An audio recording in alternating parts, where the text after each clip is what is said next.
হাবড়ার দিকে নজর রাখি। হাবড়ায় পুকুরে আগ্নেয়াস্ত্র উদ্ধার, জেলেদের জালে উঠল আগ্নেয়াস্ত্র ভর্তি ব্যাগ।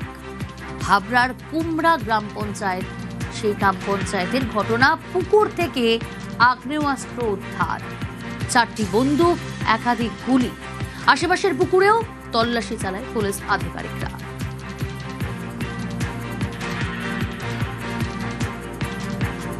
আমাদের এখানেও আজকে জাল টানতে এসেছিল, তারা আজকে ব্যাগের মধ্যে বিপুল পরিমাণে অস্ত্র এবং গোলা বারুদ ছিল। পুলিশ প্রশাসন এসেছিল হাবড়া থানার থেকে। শুধু এটাতে নয়, আমাদের সন্দেহ আশেপাশে প্রচুর বিপুল পরিমাণে এরকম অস্ত্র পাওয়া যেতে পারে, ভালো করে সার্চিং করুক।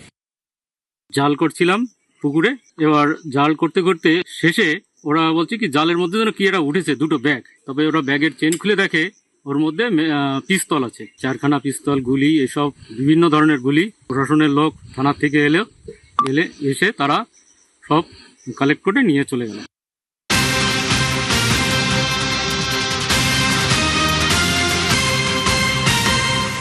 হাবড়ার ছবি তো দেখলেন, শুধু কি হাবড়া না, গোসাবা, সেখানেও পুকুর থেকে আগ্নেয়াস্ত্র উদ্ধার। এর আগে সন্দেশখালীতে হয়েছে, সন্দেশখালীর পর আমরা দেখালাম হাবড়ার ছবি, আর এবার গোসাবার পাঠানখালী, সেখানেও পুকুর থেকে প্লাস্টিকে মোড়া আগ্নেয়াস্ত্র উদ্ধার।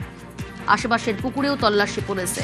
অনুমান প্রমাণ লোপাটেই পুকুরে আগ্নেয়াস্ত্র, কিন্তু কোথা থেকে এলো, কারা রাখলো, নেপথ্য থেকে খতিয়ে দেখছে পুলিশ।